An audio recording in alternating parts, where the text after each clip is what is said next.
Welcome. I'm back with another extra. Look, you with the nasty pastor. As I said, I'm back with another extra. We're still in this pamphlet, Jesus and Islam. You know, this, here you go. There you go, Jesus and Islam. Now, since I was born in 1970, you get me? 1970 on the head. 1970. You feel what I'm saying? When you look at that number is what? You got what I'm saying? That number go 197. 9 and 1 is 10. 10 is 7. 10 and 7 is 17. 7 and 1 is 8. Right? Is 8. And what does 8 represent in the year of 1980? Where is that?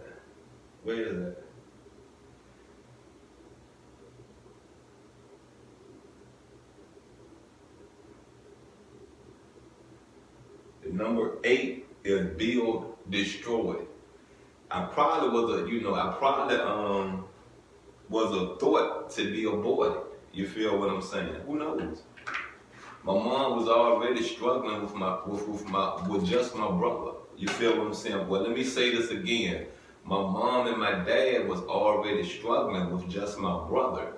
When I came along, you know what I mean, that took food out everybody's mouth. You know what I mean? Instead of them getting 2 pieces of chicken, everybody had to get 1. You feel what I'm saying? If you really getting what I'm saying, if you really getting how I'm trying to explain this to you, you got what I'm saying. 8 is build and destroy.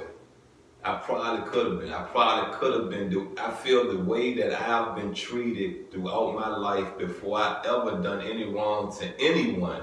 You feel me? Before I done wrong to anyone, I probably was a child that was supposed to have been aborted. You feel what I'm saying?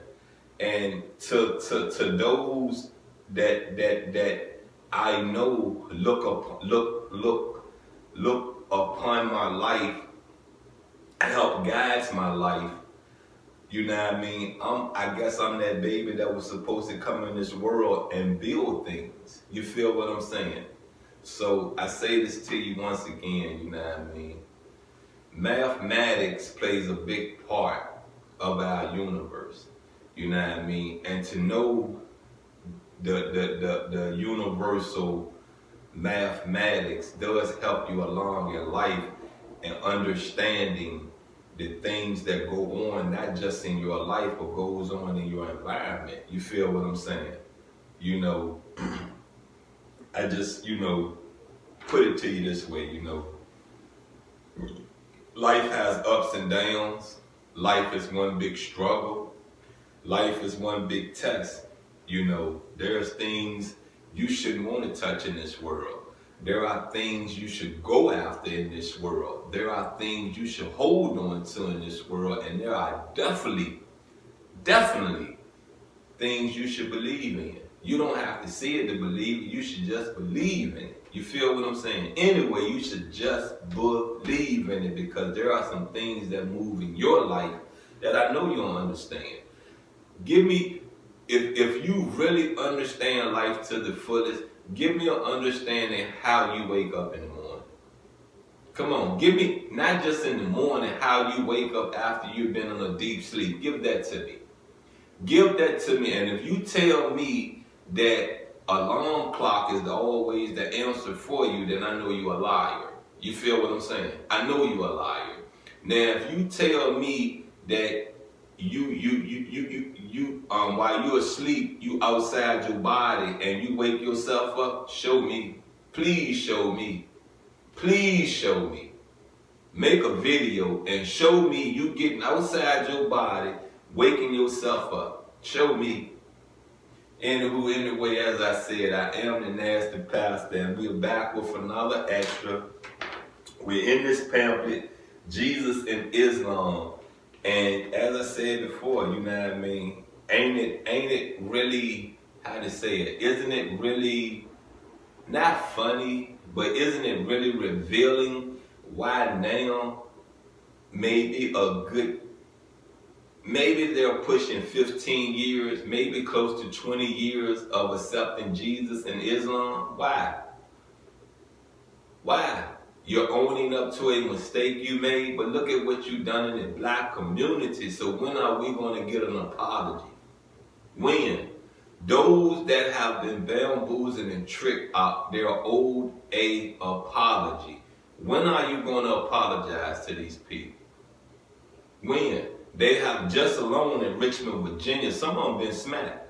Some of them has been disowned by their families because their families are telling them, you don't know what you're talking about, saying that Jesus never existed. You feel what I'm saying? You get what I'm saying?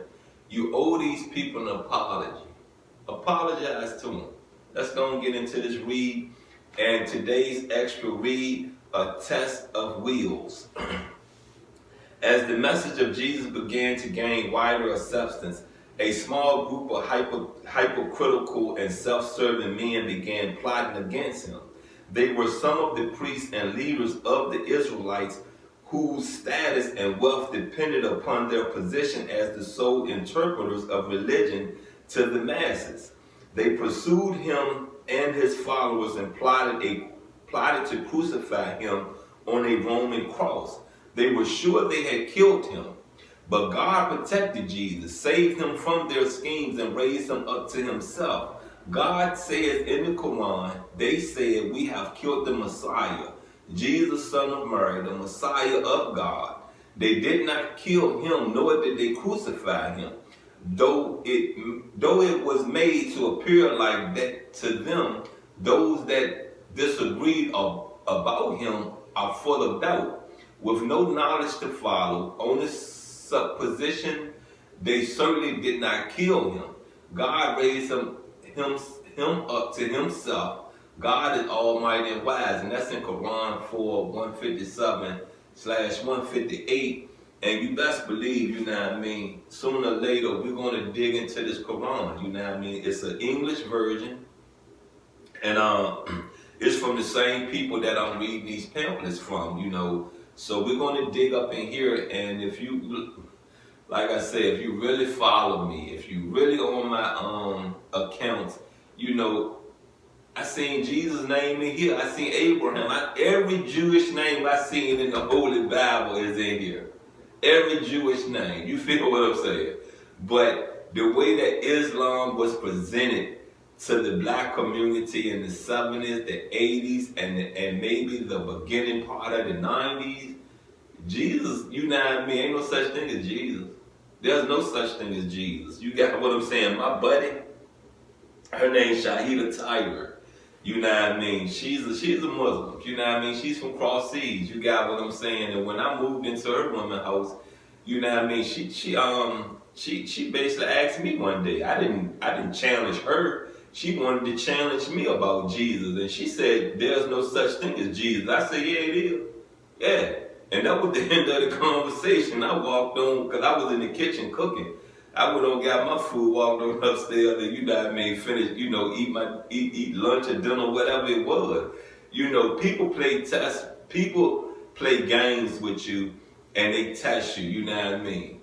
I know she's a Muslim. You get what I'm saying? If she's not one, then she's a liar, and she's a person. I guess if you say that she's a liar, she's going to say that, well, I was testing them. You feel what I'm saying? And I don't need to be tested at all. And another thing, you know what I mean, I'm not going to sit there and say that she don't eat pork, so that makes her a Muslim. No, I can't say that. She might got high blood pressure, so she don't want to eat pork. You feel what I'm saying? So there was nothing really to go by besides her word and her showing me a Quran that she's a Muslim. You understand what I'm saying? I've never seen her pray. I've never seen that. Now, if I see her pray and I'm listening to what she's praying, then yeah, I would say she's a Muslim, because I've seen Muslims pray. I've watched Muslims pray. You feel me? Let's go and dive back into this. Hence, Islam teaches that God rescued the noble Jesus by removing him from this world. God raised him to the heavens to a place near him and will cause him to return to this world at a later time. With their messenger gone, the devoted followers of Jesus tried to maintain the purity and clarity of his teachings. However, in the next few centuries, some clearly Christians developed different beliefs about Jesus. They held that he was divine, calling him the Son of God, which eventually became the dominant Christian belief. In contrast, others maintained he was not the literal Son of God or God himself, but a messenger sent by the one God. Muslims share this second view of the early Christians, holding that Jesus was sent to guide his people just like the other prophets before him. Yeah, there you go. Because Jesus is my blueprint. For you to I'm a Kimite, but Jesus is my blueprint to heaven.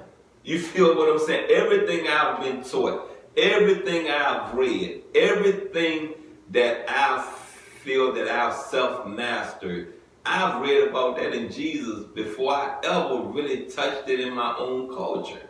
You get it?